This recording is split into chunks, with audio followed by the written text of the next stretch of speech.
할렐루야. 오늘은 복된 성령 강림주일입니다. 우리 주님께서는 자기가 세상에 있는 것보다 떠나가는 것이 우리에게 유익하다고 하셨습니다. 왜 그렇습니까? 성령님을 보내주실 것이기 때문입니다. 요한복음 1장 14절은 말씀이 육신이 되어 우리 가운데 거하신다. 여기 거한다는 말은 텐트를 친다는 말이거든요. 창조의 말씀이신 예수님이 마치 40년 광야 생활 가운데 그 성막 텐트를 치시고 함께 하셨던 우리 하나님처럼 자기 백성들과 함께 하신다는 그런 말씀입니다. 이 말씀은 성령의 오심을 통해서 완전히 우리에게 성취된 줄 믿습니다. 성령님이야말로 우리의 몸과 마음 또 영혼을 성전으로 삼으시고 성막으로 삼으시고 우리 안에 거하시는 하나님이시기 때문입니다. 여러분, 구약에서부터 약속하신 하나님이 우리와 함께 하신다. 네 글자로 줄이면 뭡니까? 임마누엘. 이 임마누엘의 약속이 성령님 덕분에 성취되었습니다. 우리 옆에 분과 한번 인사하십시오. 하나님과 함께 하시는군요. 네. 이 좋은 날 우리는 성령님이 오심이 갖는 그 의미를 한 두 가지 정도 살핀 다음에 우리 사명이 무엇인지 다짐하는 그런 시간이 되기를 바랍니다. 유대와 사마리아와 땅끝으로 라는 제목으로 설교할 때에 성령의 충만함을 받아 선교적 삶으로 나아가는 저와 여러분 다 될 수 있기를 주님의 이름으로 축복합니다. 첫째로 성령님은 말씀하시는 영입니다. 말씀의 영입니다. 오순절에 마가다락방에 성령님이 임하십니다. 성령께서 임하신 날이 중요합니다. 그 날이 어느 날에 오셨는가 중요합니다. 오순절이라고 합니다. 여러분, 오순절은 아시는 대로 6월절 이후 50일째 되는 날입니다. 이날에 유대인들은요, 전통적으로 율법을 주신 하나님을 찬양했습니다. 여러분, 과거의 출애굽을 한번 생각해 보세요. 하나님의 놀라운 기적으로 10가지 재앙이 이집트 땅에 내리고요, 마지막 장자의 죽음이 있었던 6월절을 계기로 해서 이스라엘이 출애굽합니다. 그래서 이 6월절은 이스라엘에게 구원의 날이고 또 새로운 건국의 날입니다. 원래 사용하던 달력이 있었지만은 이 6월절이 있는 이 니산월 이 달을 정월로 하는 종교력이 새로 생길 정도로 이 백성들에게 중요한 날이 되었습니다. 그렇게 출애굽하고 난 다음에 여러분, 출애굽기 19장 1절에 보시면은요, 애굽 땅을 떠난 지 3개월 되던 날 이런 말이 나옵니다. 여러분, 3개월 되던 날 시내 광야에 도착하거든요. 3개월 됐다니까 무슨 생각이 듭니까? 며칠 정도 된 것 같습니까? 한 90일 정도 된 것 같다 계산이 서죠. 하지만 아닙니다. 여러분, 6월절이 정월 1일이 아니라 정월 14일입니다. 그래서 그 달을 첫째 달로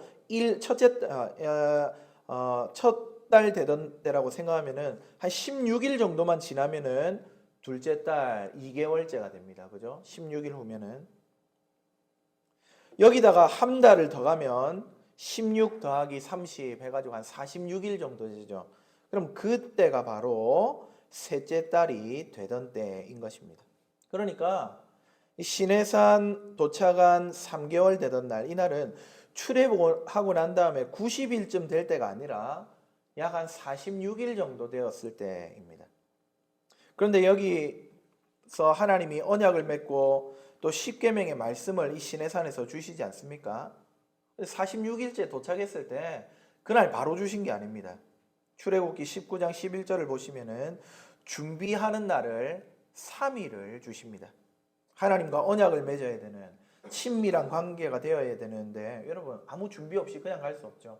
예를 들어서 여러분, 신랑 신부가 서로 언약을 맺는데 이 헐레벌떡 나와가지고 꾀죄죄한 모습으로 바로 식장에 들어갈 수가 없지 않습니까?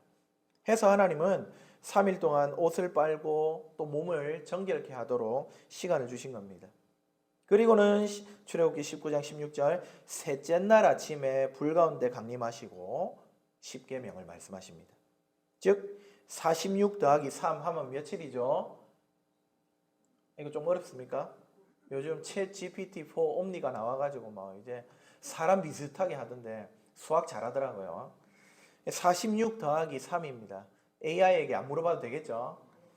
46 더하기 3은 49일입니다. 6월절 다음 날부터 49일이니까 6월절에서 50일째 되는 날 하나님의 말씀을 받았던 겁니다.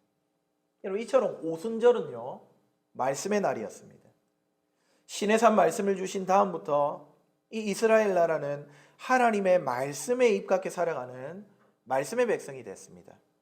더 이상 하나님의 뜻을 찾기 위해서 무당이라든지 혹은 영험한 사람을 찾지 않아도 되는, 사실 교회 안에도 하나님의 뜻을 궁금해하면서 영험한 사람 찾아가는 경우 많습니다. 여러분, 자기가 영험한 척 연기하는 목사를 찾아가기도 하고요. 제가 예전에 첫 사역지에서는 어느 권사님이 자기는 환상을 보고 예언을 본다 그랬습니다. 그러니까 교회 청년들이 그 권사님 앞에서는 말도 아끼고 옷 매무새도 가다듬고, 여러분 결국 그 사람들 신천지인 거 밝혀졌습니다. 여러분, 영험한 사람, 하나님의 뜻을 찾으러 그런 데 찾아가는 게 아닙니다. 명백한 하나님의 말씀, 시내산 이후로 하나님은 말씀을 주시고 그의 통치를 받는 백성으로 삼으셨습니다. 성령님이 이런 오순절에 오셨다는 것은 대단히 의미가 있습니다. 이 말씀의 날에 오셨습니다. 성령님은 오순절 말씀의 역사와 같이 우리에게 말씀하기 위해 오신 분인 줄 믿으시기 바랍니다. 우리 예수님이 벌써 공생애 동안에 이렇게 말씀하셨습니다. 요한복음 14장 26절. 보혜사 성령님이죠. 곧 아버지께서 내 이름으로 보내실 성령, 그가 너희에게 모든 것을 가르치고 내가 너희에게 말한 모든 것을 생각나게 하리라. 예수님의 말씀이 육신 되신 그분의 뜻, 여러분 이런 것들을 깨달을 수 있도록 오신 분이 누구냐? 성령님입니다. 실제로 오순절 성령님이 임재하시는 모습을 여러분 떠올려 보십시오. 급하고 강한 바람이 불고요. 이랬겠죠. 또 불의 혀 모양으로 각 사람에게 임하였습니다. 여러분, 바람은 호흡입니다. 모습은 혀입니다. 호흡과 혀 모두 말하기와 관련이 있습니다. 게다가 성령님이 임하시자 어떤 역사가 일어납니까? 사도행전 2장 4절에 성령이 말하게 하심을 따라 각각 다른 언어들로 말하기를 시작합니다. 당시의 절기를 지키기 위해서 여러 나라에서 왔던 사람들이 자기가 사는 곳 혹은 태어난 곳의 언어로 이 복음을 듣는 기적이 일어났던 것입니다. 사도행전 2장 11절을 보시면은 우리가 각 언어로 하나님의 큰 일을 말함을 듣는도다. 성령님 오시니까 다른 어떤 신비한 역사가 일어난 게 아니라 말씀의 역사가 일어납니다. 오순절 성령 이후에 사도행전의 기록은 전부 말씀의 역사들입니다. 베드로가 말하니까, 설교하니까 수천 명이 회심합니다. 스데반 집사는 성경에서 가장 길고 아름다운 설교를 말합니다. 사도 바울도 각국을 돌아다니며 복음을 말하지요. 성령님이 오시니까 말씀의 역사가 일어납니다. 복음 전파의 역사가 일어났습니다. 사랑하는 성도 여러분, 오늘 우리 안에 계신 성령님께서 우리에게 말씀하시기를 주님의 이름으로 축복합니다. 그럼 지난 주 중에 보니까 스승의 날이 있더라고요. 부처님 오신 날은 우리 생각 안 해도 안 되겠습니까? 스승의 날, 우리 말씀의 스승 대신 성령이 오셔서 이제 우리가 살아가는 데 필요한 하나님의 말씀을 가득 부어주시기를 주님의 이름으로 축복합니다. 하나님의 말씀이야말로 우리를 해갈하는 생수요, 삶을 지탱하는 음식입니다. 우리는 말씀을 먹고 말씀을 마시며 살 수밖에 없는 하나님의 백성들입니다. 하나님께서 유월절에 구원하신 자기 백성에게 이 오순절 50일이 지나자 말씀하셨습니다. 이 말씀에 하나님의 생명과 복이 있기 때문입니다. 그런데 여러분, 문제가 있습니다. 그 놀라운 유월절을 경험했던 이스라엘을 한번 떠올려 보십시오. 그들은 광야 40년간 어떤 행태를 보입니까? 세상 어떤 신도 행하지 못했던 그 기적 같은 구원을 눈으로 똑똑히 보고 온몸으로 겪었으면서도 하나님의 말씀을 신뢰하지 않습니다. 하나님을 무시합니다. 고기 먹고 싶다고, 목마르다고, 그 430년이나 종살이했던 땅으로 돌아가는 게 낫겠다고 칭얼댔습니다. 사람의 마음밭이 얼마나 썩어 있는지를 우리가 볼 수 있는 대목입니다. 여러분, 이것을 우리 믿음의 선배들은 전적 타락이라는 말로 표현했습니다. 사람에게는 선한 구석이라고는 하나도 없다는 것이죠. 물론 어느 정도 선한 마음과 행동이 있습니다. 어려운 사람을 동정하고 서로 협동하고 예수를 추구하고 좋은 부분들이 완전히 삭제된 것은 아닙니다. 삭제된 것은 아니지만 모든 영역들이 오염되어 있습니다. 그래서 여러분, 사람이 좋을 때 좋다가도요, 어느 순간 악해집니다. 못돼집니다. 토라지고 기분 상하고 그럽니다. 이런 남녀가 연애할 때 남자들 힘든 게 뭡니까? 애인이나 또 결혼하면 아내가 갑자기 토라지는데, 김상구 집사님, 이유를 알겠습니까? 토라진 적이 잘 없다. 여러분, 남자들이 이래서 문제입니다. 우리 지금 이경희 집사님 지금 속이 터져나갑니다. 토라진 줄도 모른다. 여러분, 조금 전까지 화기애애하고 좋았는데 갑자기 냉랭해집니다.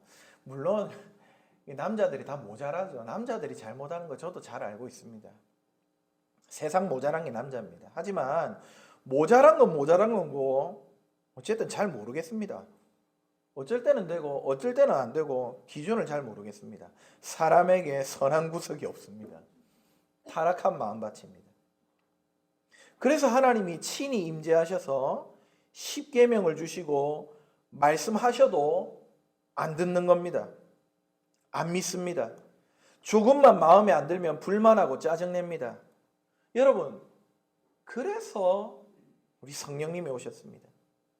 듣지 않는 우리에게 하나님의 말씀을 들려주시고 이해하게 하시고 또 그 말씀을 따라 사랑하고 순종할 수 있도록 도우시려고 성령님이 오신 겁니다. 성령님은요, 직접 말씀하시기도 하지만 말씀을 받는 우리의 마음을 준비시키기도 하십니다. 에스겔서 36장 26절, 또 새 영을 너희 속에 두고 새 마음을 너희에게 주되 너희 육신에서 굳은 마음을 제거하고 부드러운 마음을 줄 것이며, 성령님이 딱딱한 우리 마음을 부드럽게 할 것이라고 합니다. 마태복음 13장을 보니까 하나님의 말씀은 옥토에 뿌려질 때에 100배, 60배, 30배 결실하는데요, 부드러운 마음에 뿌려져야 되는데 성령님이 바로 이 딱딱한 우리 마음을 부드러운 마음으로 좋은 밭으로 옥토로 만드시는 분으로 우리에게 오신 겁니다. 그렇게 잘 기경된 새 마음밭에 성령님이 말씀의 씨를 뿌리시고요, 씨만 뿌립니까? 그것이 열매 맺도록 도우시는 분도 성령님이 되십니다. 에스겔서 36장 27절, 아까는 26절이었고 27절에 또 내 영을 너희 속에 두어서 너희로 내 율례를 행하게 하리니 너희가 내 규례를 지켜 행할지라.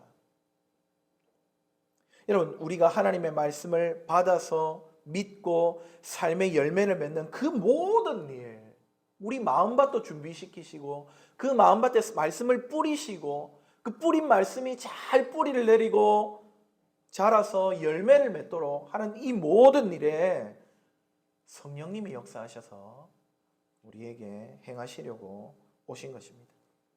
사랑하는 성도 여러분, 오늘 우리에게 오셔서 말씀하시고 마음을 기경하시며 그 말씀이 자라서 열매 맺게 하시는 성령님을 믿고 의지하며 살아가는 저와 여러분 다 되기를 주 안에서 축복합니다. 매주일 예배 오실 때 그냥 오지 마세요. 여러분, 성령님을 의지해서 오시기 바랍니다. 성령께서 우리 마음을 부드럽게 하시고 성령께서 내 귀에 말씀을 들려주시고 성령께서 내 손과 발을 주장하셔서 순종케 해달라고 여러분 낮은 마음으로 빌며 나오시기 바랍니다. 그것이 예배를 예배답게 드리고 말씀을 말씀답게 받는 제일 좋은 길입니다. 오늘 성령 강림주일을 맞아서 더욱 성령을 의지해 말씀이 역사하고 열매 맺는 우리 영혼, 우리 가정, 우리 제8영도교회가 되기를 주님의 이름으로 축복합니다. 둘째로 성령님은 추수하는 영입니다. 첫 번째는 말씀하시는 영이고 성령님은 추수하는 영입니다. 성령님이 오신 오순절, 여러분 이 오순절이라는 이름은 이스라엘의 종교적인 의미에서 붙여진 이름이고요.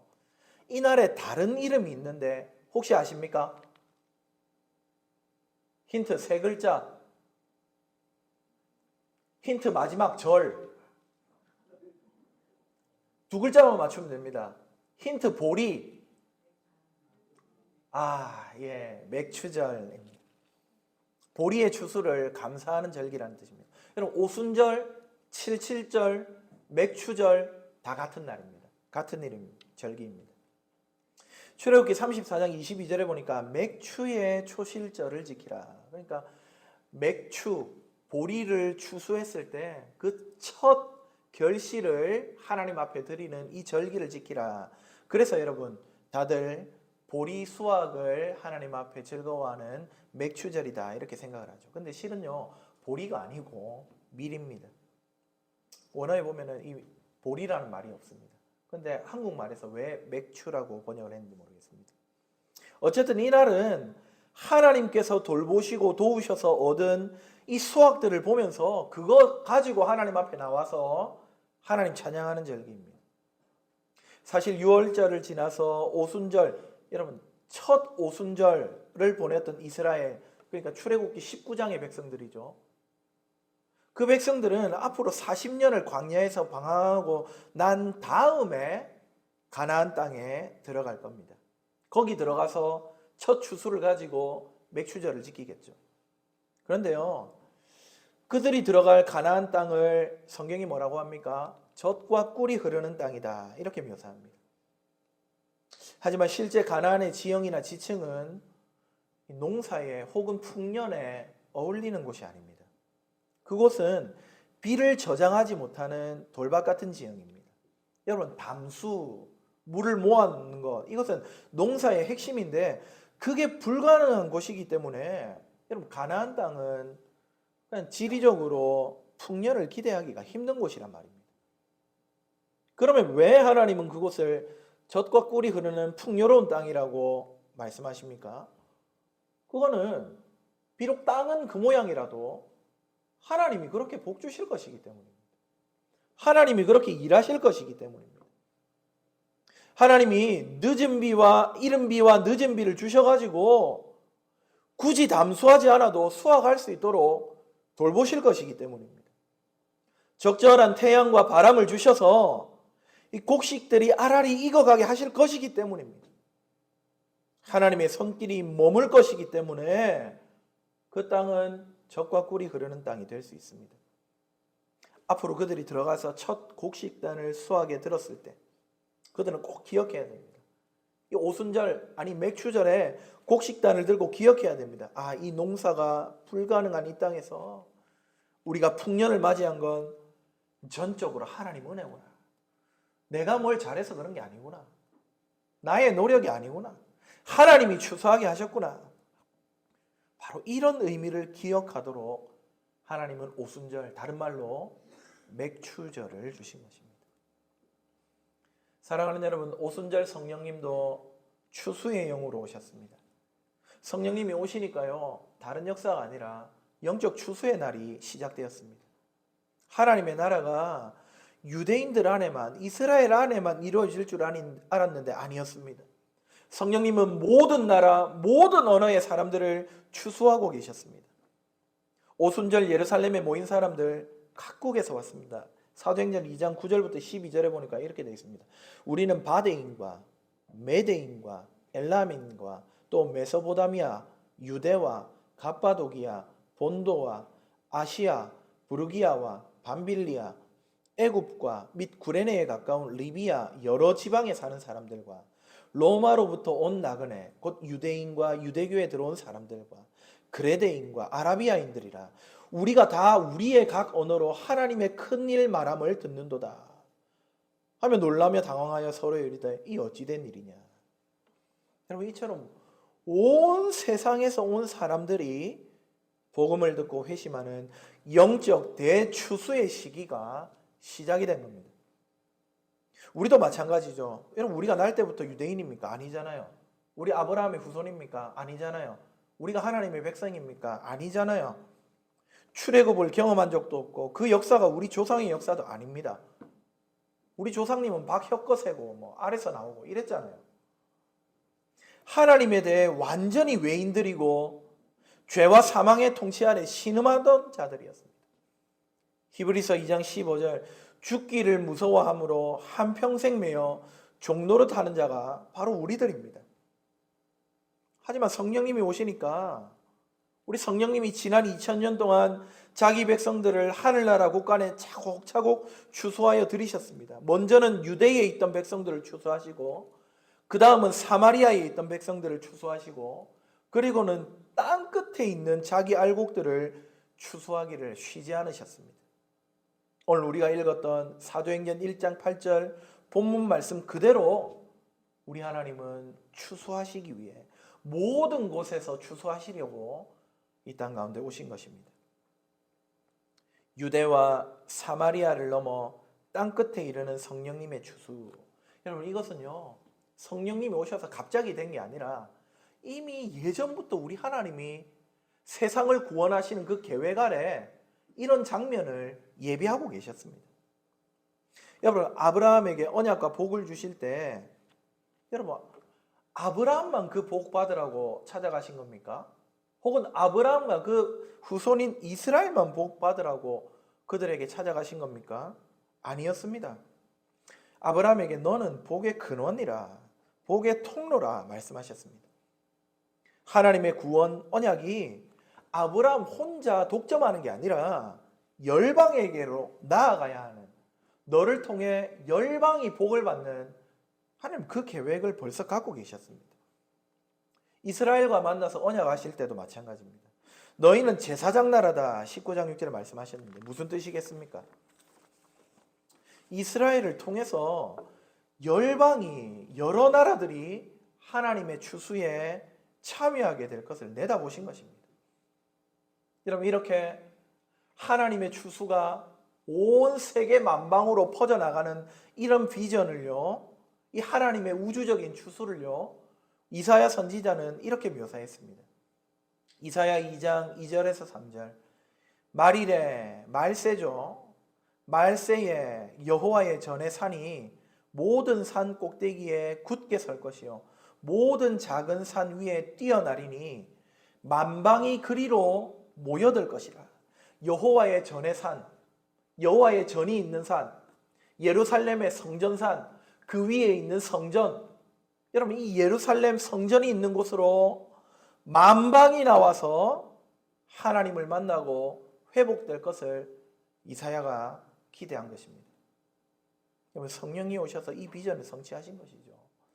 메소포타미아와 유대와 갑바도기아와 본도와 아시아와 그리스와 아라비아와 로마와 여러분 이 모든 땅 끝에 있는 사람들이 오순절에 예루살렘 성전이 있는 이 땅으로 오게 하셔서 회복의 말씀, 복음, 예수 그리스도의 십자가와 부활을 듣고 회복해 하신 겁니다.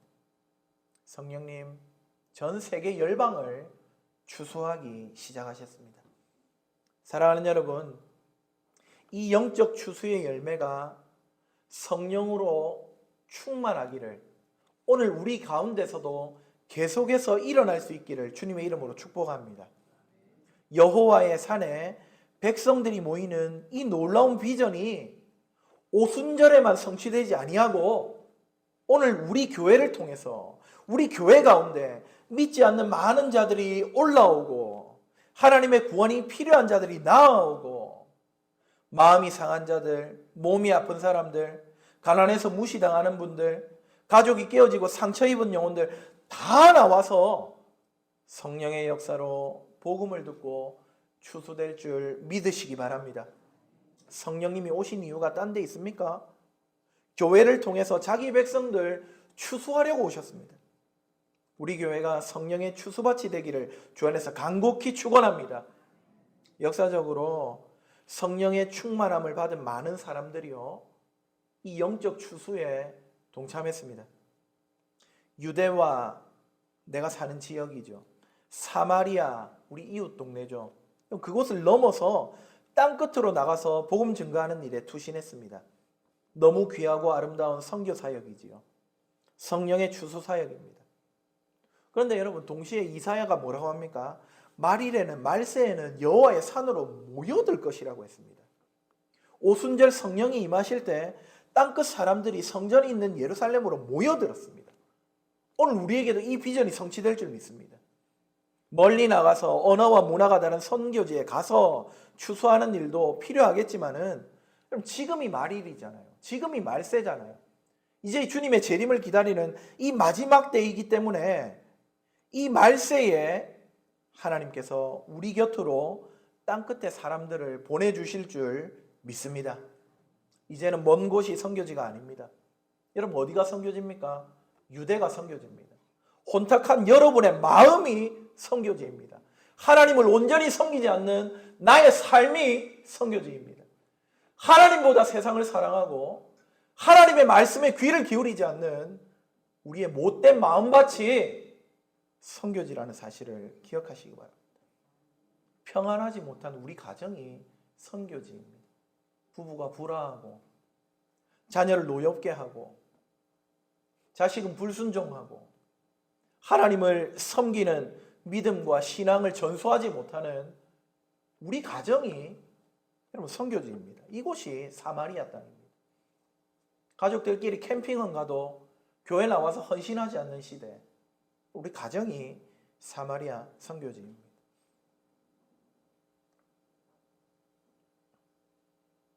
나아가 미전도된 우리 지역, 이곳이 우리의 선교지입니다. 하나님을 알지 못하고 지금도 신음하며 죄와 사망의 종노릇하는, 죽기를 두려워하는 자들이 무수히 깔려있는, 여러분 우리가 사는 이 지역 한번 돌아보셨잖아요. 너무 오래 이제 사시니까 익숙해지셨는지 모르는데 저는 한 번씩 돌 때마다 왜 이렇게 점집이 많습니까? 왜 이렇게 암자가 많습니까? 두세 집 붙어 있는 것도 한두 군데가 아닙니다. 멋진 카페가 세워진 저 경찰 연수원 밑에 북한대교가 펼쳐져 있는 그 전경에 바로 정면에 부처님 대자 대비하게 앉아 계십니다. 이 미전도된 우리 지역이 선교지입니다. 여러분 실제로 다음 주면은 인도네시아 이주민 교회 성도들이 옵니다. 여러분 옵니다. 이곳으로 옵니다. 하나님께서 영적 추수의 때에 성전된 이곳으로 땅끝에 사람들을 하나님이 지금 보내고 계십니다.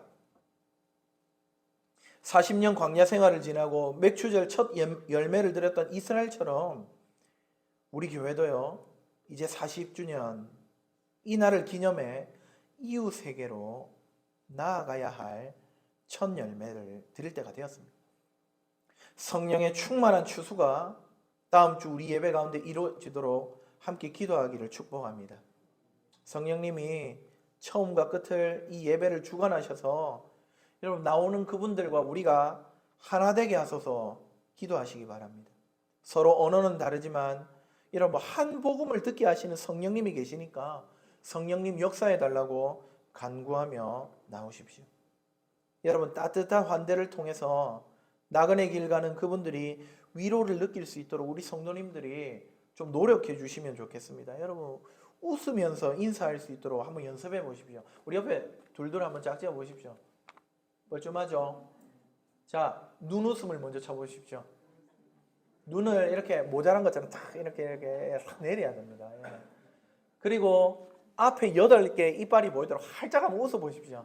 저도 활짝 웃는 걸 별로 안 좋아하거든요. 이 앞니가 뻐드렁 내려가지고 별로 안 좋아하는데 여러분 한번 웃어보십시오. 이렇게. 예. 어디 웃음이 볼만합니까? 괜찮습니까? 예, 그 얼굴로 우리 인도네시아 교회 성도들 환영해 주십시오. 여러분 다음 주는 나는 나이가 있어서 나는 성격상 그런 걸 잘 못해서 여러분 이런 거 핑계 대지 마시기 바랍니다. 여러분 우리도 이 땅 사는 나그네들인데 사실 그분들은 더 하잖아요. 물설고 낯설고 혹은 여러분 근로 현장에서는 얼굴이 검다고 피부색이 다르다고 무시당하고 여러분 그런 분들 그 가운데 있을 수 있습니다. 따뜻한 환대로 우리와 예배하며 성찬할 때 하나 되는 역사, 서로가 서로에게 위로가 되는 시간, 함께 밥 먹으며 식구가 되는 놀라운 복이 여러분 다음 주 우리 40주년 기념 이웃에게로 나아가는 이 이주민 교회 연합 예배 가운데 충만히 임하기를 주 안에서 간절히 바랍니다. 말씀을 맺겠습니다. 성령께서 말씀하시고 추수하시는 우리 제8용도교회가 되기를 주님의 이름으로 축복합니다. 성령께서 말일에 자기 백성들을 이곳으로 모으시고 하나님의 복음을 말씀하시기를 간절히 바랍니다. 특별히 인도네시아 이주민교회와 연합예배를 통해서 여러분 땅끝까지 선교하시는 그 성령님의 역사가 바로 이곳에서 나타나기를 기도합니다. 성령이 말씀과 추수를 위해 사용하는 그 도구가, 그 낫이 우리 제8용도교회가 되기를 주님의 이름으로 축복합니다.